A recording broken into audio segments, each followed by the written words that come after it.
Chapter 1: Understanding the nature of non-reactivity. In life, we constantly face situations that evoke anger, irritation, or frustration. These emotions, if not properly managed, can lead to impulsive actions or even damage relationships.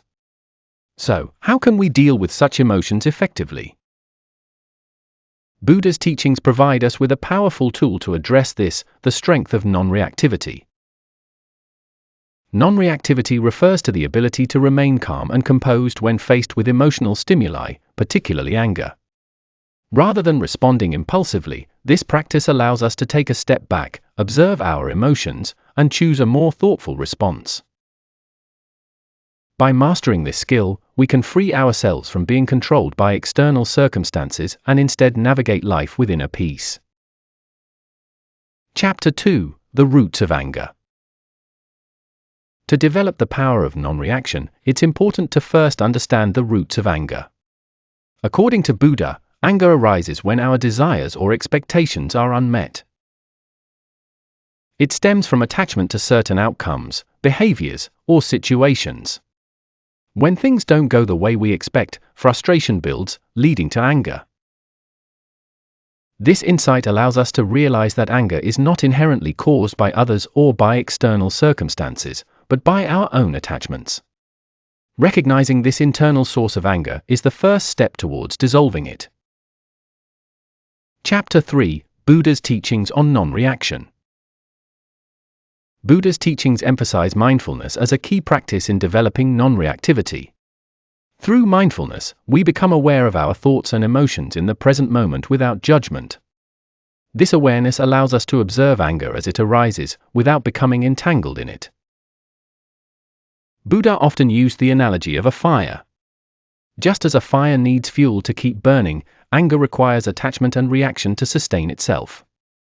By not reacting to the initial flare of anger, we stop feeding the flames, and eventually, the fire dies out on its own.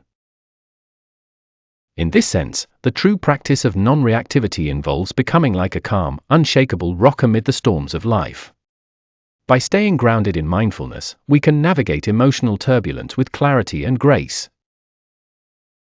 Chapter 4: Practical Steps to Cultivate Non-Reactivity. Let's explore some practical ways to cultivate non-reactivity in our daily lives, based on Buddha's teachings. Step 1: Awareness of emotions.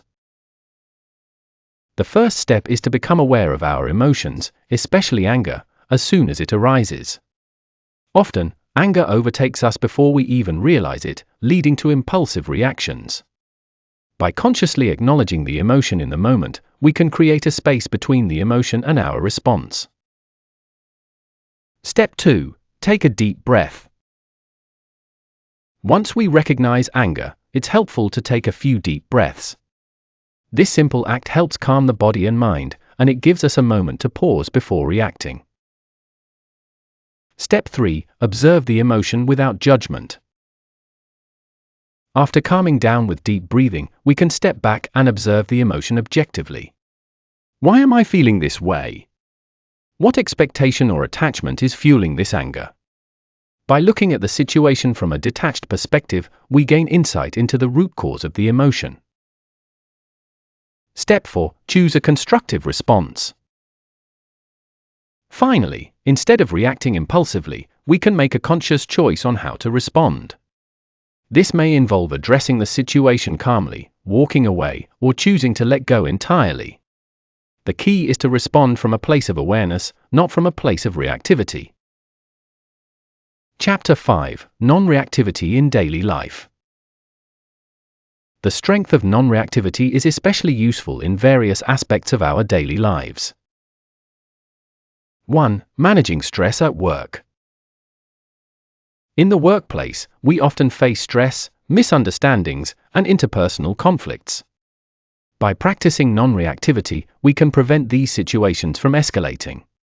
We can stay calm, respond thoughtfully, and avoid unnecessary confrontations.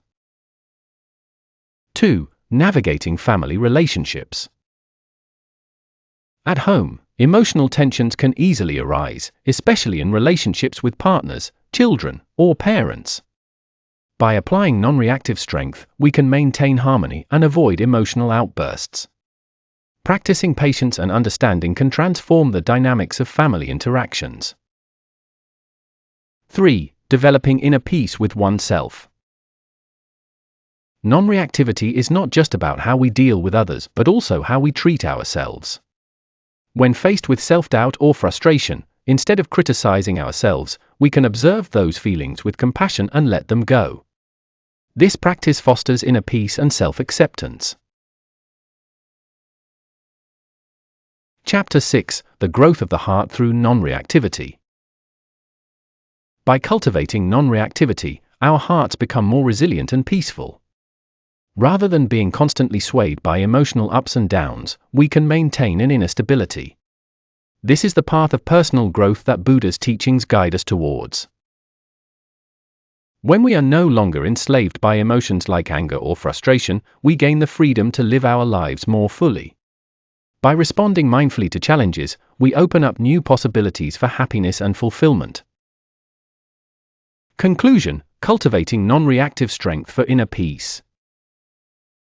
Buddha's teachings on non-reactivity are a powerful tool for achieving inner peace in a world filled with emotional triggers.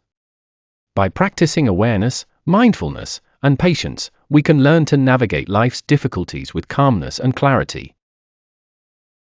I hope today's discussion has provided you with useful insights into developing non-reactive strength. By applying these teachings, you can live a more peaceful and balanced life, free from the grip of anger and frustration.